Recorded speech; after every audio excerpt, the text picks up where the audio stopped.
প্রিয় দর্শক, সকলকে আজকের পর্বে স্বাগত জানাচ্ছি। আজকের আমার একটি প্রতিবেদন থাকবে গরুর খামার নিয়ে। আমরা একটা গরুর খামারে এসেছি। দেখতে পাচ্ছেন এখানে গরুর ছোট বাচ্চা বাছুর, এটি বকনা বাছুর, এই দুই পাশের এটি এঁড়ে বাছুর।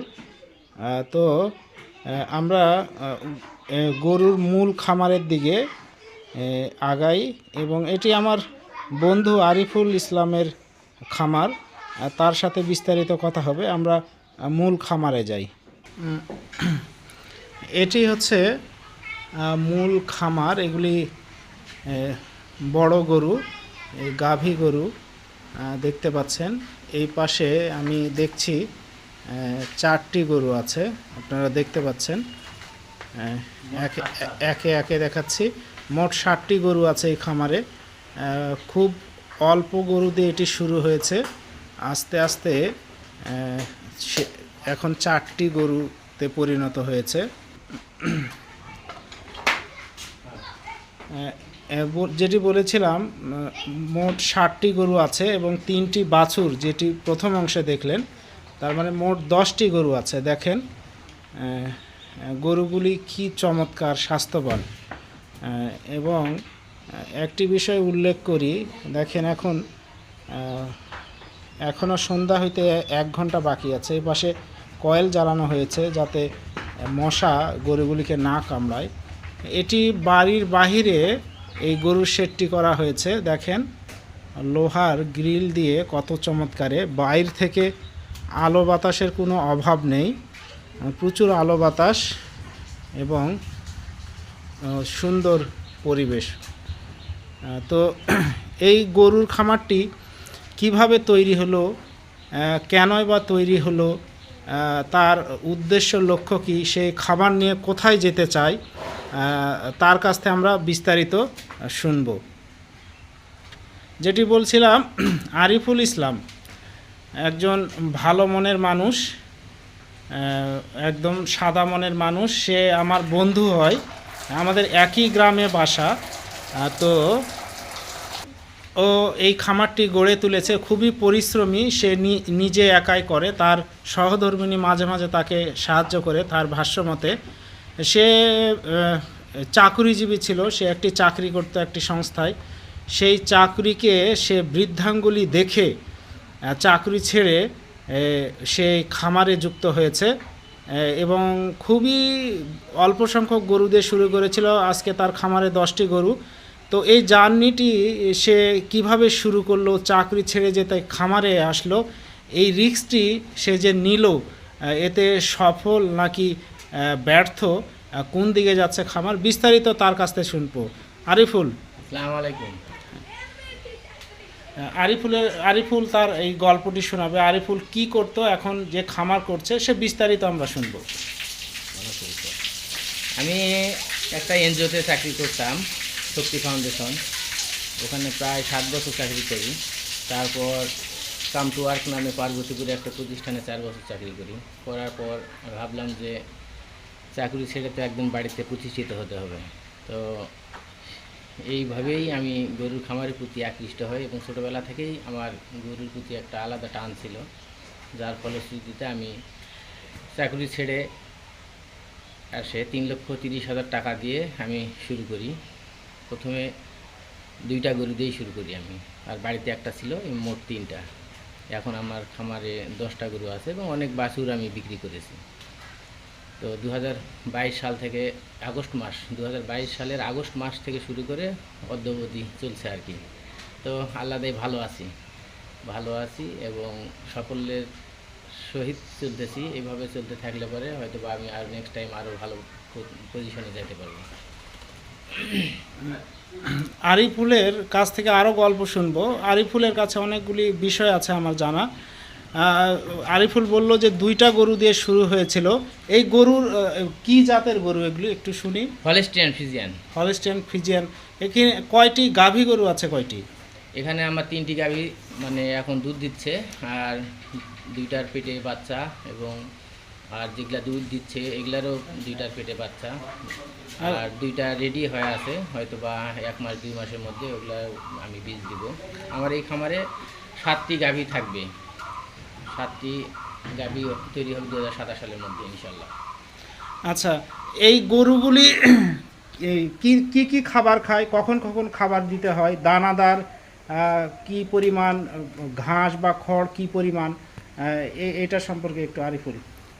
দানাদার তো অবশ্যই খাওয়াতে হবে এবং আমি পর্যাপ্ত ঘাস খাওয়াই। আমার প্রায় 3 বিঘা মাটিতে ঘাস আছে, আমি কাঁচা ঘাসটাই বেশি খাওয়াই, খাওয়ার খুব কম খাওয়াই। শীতকালীন সময় যখন আমার ঘাসের চাহিদা কম থাকে, মানে উৎপাদন কম থাকে, তখন আমি ঘাসের পরিবর্তে একটু খড় খাওয়াই। আর বর্ষাকালে সবসময় ঘাসই বেশি খাওয়াই। এখন এই যে ফাল্গুন মাস থেকে শুরু হয়ে গেছে আমার ঘাস খাওয়ানো, এখন আমি খড় খাওয়াই না, শুধু ঘাস খাওয়াই। আর দানাদার 2 বেলা খাওয়াই, আর গাভী যেগুলো দুধ দেয় সেগুলোকে আমি 3 বেলা খাওয়াই, সকালে, দুপুরে এবং সন্ধ্যায়। কয়বার দুধ সংগ্রহ করতে হয়? 3 বার আমার এখানে, সকালে, বিকালে এবং রাত্রেবেলা একবার, এমনি মোট 3 বার দুধ সংগ্রহ করতে হয়। 3 বারে কতটুকু দুধ আসে? 3 বারে এখন 3টা গরুতে মোটামুটি 46-47 এরকম আসতেছে লিটার। তবে এই হ্যাঁ, দুধগুলি কিভাবে বিক্রি হয়? এগুলা আমাদের এখানে পাইকার আছে, পাইকার আসে নিয়ে চলে যায়। বাজারে নিয়ে যাওয়ার প্রয়োজন পড়ে না না? না না। তাহলে তো খুবই ভালো, কারণ একটি কথা আছে মার্কেটিংয়ের, যে everyone leaves on selling something. প্রত্যেকেই কোনো না কোনো কিছু বিক্রয় করে বাঁচে। তো এই দুধগুলি বাজারে নিয়ে যেতে হয় না, এটি একটা ভালো দিক। এখান থেকেই লোক এসে নিয়ে যায়, খুবই চমৎকার। তো এই যে ঘাস যে খাওয়াতে হয় গরুকে, এই ঘাসগুলি কিভাবে সংগৃহীত হয়, কিনে নাকি নিজের জমিতে? নিজের জমিতে আমার 3 বিঘা মাটিতে ঘাস লাগানো আছে, যারা 1 এবং লিপিয়ার। এই 3 বিঘা ঘাসের মাটিতে- জাত এগুলি? হ্যাঁ হ্যাঁ, জাত। তো আমি পর্যায়ক্রমে আমি লিপিয়ার বাদ দিয়ে এই যারা 1-এ চলে যাব। তো এই বছরে আমি যারা 1 লাগাইছি এবং খুব ভালো ফলন যারা 1-এ। আমি সকালে সংগ্রহ করি ঘাস এবং সারাদিন সেটা মেশিন দিয়ে কাটে ছোটো ছোটো করে গরুকে দিই, গরু পেট ভরে খায়। আপনারা দেখেন একটি বিষয়, যে কোনো কিছু করতে গেলে সেটির প্রতি ভালোবাসা থাকতে হয়, কারণ ভালোবাসা ছাড়া কোনো কিছুই হয় না। আমি আমি বলি যে অনেকেই আপনাদের টাকা পয়সা আছে, খামার করতে চান, কিন্তু খামার করলেই হবে না। এরকম অনেক ব্যর্থ গল্প আছে যে খামার করেছে, একসঙ্গে 100টা গরু দিয়ে শুরু করেছে, 10টা 20টা, কিন্তু খামার বেশি দিন টিকেনি। তো খামার তাদের জন্যই যারা গরুর লাথিকে লাথি মনে করবে না, যারা গোবর অনায়াসে হাত দিয়ে নাড়ার মানসিকতা আছে, গরু পরিষ্কার করার মানসিকতা আছে। এদিকে একটু লক্ষ্য করেন, দেখেন তার এই যে এই খামারটি কত সুন্দর চমৎকার, একদম পরিষ্কার পরিচ্ছন্ন। এভাবেই খামার রাখতে হয়, তাহলে খামারের রোগ বালাই থাকে না। তো আমরা আবার আরিফুলের কাছে ফিরে আসি, আরিফুলের কাছে একটু জানবো যে এই খামারে রোগবালাই যে হয়ে থাকে গরুর, সে এটা কিভাবে ম্যানেজমেন্ট করে, টিকা দিতে হয় কি না, ওষুধ খাওয়াতে হয় কি না, সেটা হইলে কখন কখন, এই বিষয়ে একটু আরিফুলের কাছ থেকে শুনবো। যার জীবন আছে তার অসুখ বিসুখ থাকবেই, তবে যত্ন সহকারে রাখলে পরে অনেকটাই কম হয়। আমি ভ্যাকসিনেশন করি। কতবার খুরা- করতে হয়? খুরা রোগের ভ্যাকসিন আমি বছরে একবারই করি, হয়তো বা 2 বার করার কথা, কিন্তু আমি একবার করেই আমার খামারে আর পুরো এই খুরা রোগ হয়নি, কোনো দিনই হয়নি আমার খামারে এ পর্যন্ত। তো আমি বছরে প্রথমেই, বাংলা বছরে বৈশাখ মাসে, যে আমার এখন আর কয়েকদিন পরেই আমি আবার খুরা রোগের ভ্যাকসিন করব। এবং পাশাপাশি এই যখন খুরা রোগটা বছরের কোন সময় বেশি প্রাদুর্ভাব হয়? এটা আপনার শীতের পর যখন গরম আসে, বর্ষা আসে, তখনই বেশি, বর্ষাকালেই বেশি দেখা দেয় এবং সারা বছরই হয়ে থাকে। এই ঠিকমতো ওষুধ ইনজেকশন এগুলো ম্যানেজমেন্ট করলে মানে অসুখ আসার সম্ভাবনা নেই বললেই চলে, আল্লাহ যদি না দেয়, তাই তো? হ্যাঁ, এবং মাঝে মধ্যে একটু ঠান্ডা জ্বর ঋতু চেঞ্জ হওয়ার ফলে হয়ে থাকে, সেগুলোতে আমি নিজেই করতে পারি। আর খামারে ঢুকলেই দেখা যাবে কোন গরুটা ভালো, কোন গরুটা কী সমস্যা, সেই মানে খামার করতে করতে এটা অভিজ্ঞতা হয়ে যায়। তখন কোনো কিছু মানে প্রয়োজন হলে পরে সেটা আমি নিজেরা করি। আর ক্রিটিক্যাল কোনো কিছু হলে পরে আমার ডাক্তার আছে, ডাক্তারে ফোন দিলে পরে আসলে সমস্যার সমাধান হয়ে যায় ইনশাল্লাহ।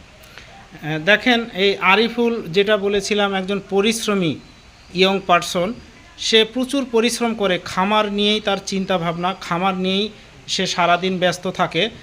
জীবনে বড় হতে গেলে কোনো কিছু করতে গেলে সেটির প্রতি আন্তরিকতা যেমন থাকতে হয়, শ্রম দেওয়ার মানসিকতা থাকতে হয় এবং বাস্তবায়ন করতে হয় সেই শ্রমটিকে। সে সেটি করে যাচ্ছে। তার খামার আরও দ্রুত গতিতে এগিয়ে যাক, বড় হোক। আমি যেন এর পরের কোনো প্রতিবেদনে এসে দেখি, আল্লাহ যদি আমাকে বেঁচে রাখে, তাহলে যেন দেখি আরিফুলের 10টি গরু থেকে 20টি, 30টি, 50টি, এভাবে 100টি গরুতে যায়। আরিফুলের একটি কথা হচ্ছে, তার খামারে এক্সট্রা কোনো সে লোক রাখেনি, কারণ তার খামারে গরুর সংখ্যা 10টি। সে যদি এটা লোক রেখে করে তাহলে এটি কস্ট ম্যানেজমেন্ট করতে হবে। তো সে তার একটা কথা যে আমি যতটুকু পারবো নিজে করতে আমি ততটুকুই করব আপাতত, পরবর্তীতে তার খামারটি সম্প্রসারিত হয়। তবে আমার পক্ষ থেকে আরিফুল যেহেতু আমার বন্ধু হয়, তার প্রতি আমার একটা পরামর্শ থাকবে যে এই খামারের কিভাবে ভেরিয়েশন করা যায় এবং এই খামার থেকে সে যে দুধ পাইকারের কাছে বিক্রি করে, তাকে এমন চিন্তাভাবনা করতে হবে, সেটা হচ্ছে একটা পর্যায়ে যখন তার আরও ফিনান্সিয়াল সাপোর্ট বাড়বে, তার আর্থিক অবস্থা আরও ভালো হবে, তখন আমার পক্ষ থেকে তার প্রতি পরামর্শ হচ্ছে এই দুধ সে যেন না বিক্রি না করে সে এই দুধটা থেকে নিজেই বাসায় ছানা তৈরি করবে, করে যেসব দোকান ছানা কিনে সে ছানা সরবরাহ করবে, অথবা এই দোকান থেকে বিভিন্ন রকমের সে মিষ্টি তৈরি করবে, ছানার বিভিন্ন খাবার তৈরি করবে। উপজেলা শহরে তার নিজেরই একটা শোরুম থাকবে, তাকে নিজে বসতে হবে না, মানুষ দিয়েই সেটা পরিচালনা করবে। তো সেই শোরুমটাও তার হবে এবং মিষ্টি জাতীয় যত পণ্য আছে দুধে তৈরি হয় এরকম একটা সে পরিচালনা করবে। তাহলে তার কি আর্থিক অবস্থার আরও দ্রুত উন্নয়ন হবে। এবং তার খামারে যদি এখন আপাতত 3টি গরু দুধ দিচ্ছে, যখন 5টি বা 10টি গরু দুধ দিবে তো সেটি দিয়ে শেষ খামারটি আবার আরও ভালো করে পরিচালনা করবে। তো আরিফুলের কাছে আবার যাব। আরিফুলের কাছে প্রশ্ন হচ্ছে, এই খামার নিয়ে তার চিন্তা ভাবনা কি, সে কতদূর যেতে চায় আর ভবিষ্যৎ পরিকল্পনা কি, একটু শুনি। আপাতত আমার ভবিষ্যৎ পরিকল্পনা, আমি যেহেতু চাকরি করতাম, চাকরিতে একটা ইনকাম থাকতো, যে আমার চিন্তা ভাবনা যে চাকরি থেকে যেন 2-3 গুণ বেশি টাকা আসে, বেশি করতে পারি এই খামার দিয়ে, এবং আমি নিজে সেটা পরিশ্রম করি। এবং নেক্সট টাইম যখন বৃদ্ধি করতে চাইবো তখন তো লোক রাখতেই হবে। তো এখন বৃদ্ধি বলতে আমার নেক্সট 2027 সালের মধ্যে আমার এই খামারে 7টি গাভী হবে। তো ভালো, 7টা গাভী, আমি 7টা বাছুর সংগ্রহ করব এবং এই 7টা গাভী দুধ সংগ্রহ করব। এই দুধের পয়সা দিয়ে আমি তাদেরকে খাওয়াতে পারবো এবং আমার সংসার চলবে ইনশাল্লাহ। বাছুরটা ইনশাল্লাহ লাভে থাকবে, এটাই আমার এখনকার পরিকল্পনা। আর নেক্সটে বৃদ্ধি করার তো অবশ্যই পরিকল্পনা আছে ইনশাল্লাহ। ভালো লাগলো, তার চিন্তা ভাবনা অনেক শার্প। হ্যাঁ, সে যেহেতু ইয়ং, সে যেগুলি ভাবছে সেগুলি যেন বাস্তবায়ন করতে পারে, তার খামারটা যেন দ্রুত গতিতে সামনের দিকে এগিয়ে যেতে পারে, সব কিছু ম্যানেজমেন্ট করে তার খামারটি যেন লাভে থাকে, আমরা এই দোয়া করব। তো আরও যারা এরকম নতুন খামার করতে চায় তাদের জন্য আরিফুলের কি পরামর্শ থাকবে?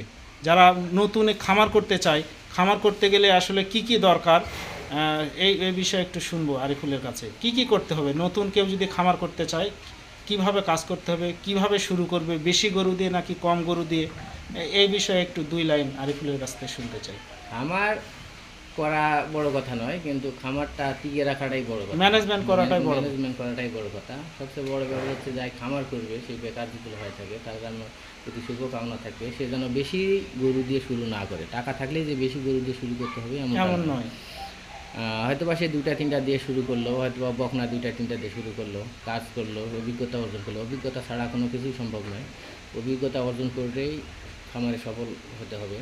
আমি প্রথমে 2-3টা দিয়েই শুরু করছি, পরে আস্তে আস্তে অনেক রোগ বেলায় হ্যান ত্যান এগুলার চিকিৎসা, এই অনেক মানে বালা মুসিবত শিখতে, মানে এগুলা করতে শিখতে হয়। না শিখলে পরে খামারে ভালো কিছু করা সম্ভব নয়। ওই জন্যে পরিশ্রম করার মন মানসিকতা থাকতে হবে, প্রচুর পরিশ্রম করতে হবে। পরিশ্রম করলে পরেই খামারে সফল হওয়া টিকা থাকা যাবে।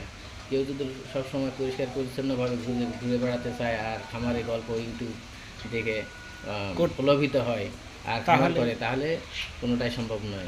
মন প্রাণ দিয়ে কাজ করতে হবে, নিজের কাজ নিজে করতে হবে প্রথমে, এবং তাহলেই সফল হওয়া সম্ভব ইনশাল্লাহ। ভালো লাগলো, আরিফুল চমৎকার করে বর্ণনা করলো যে নতুন খামারি যা হতে চাই কি করতে হবে। আশা করি এটি আমাকে আরও চমৎকার করে আমার বলার প্রয়োজন নাই, আরিফুলের মুখ থেকে আমরা শুনলাম। আমরা এখনই বিদায় নিব, আরিফুলের খামারটি আবার ঘুরে দেখাচ্ছি।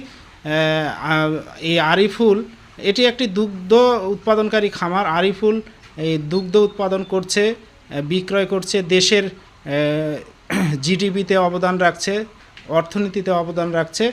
এরকম হাজারো আরিফুল আমাদের দেশে তৈরি হোক, এরকম আরও হাজার হাজার লক্ষ কোটি খামার গড়ে উঠুক, বাংলাদেশ এগিয়ে যাক। তো এই কামনায় শেষ করছি। ভালো থাকবেন, সুস্থ থাকবেন, যেখানেই থাকবেন নিরাপদে থাকবেন। ধন্যবাদ সকলকে।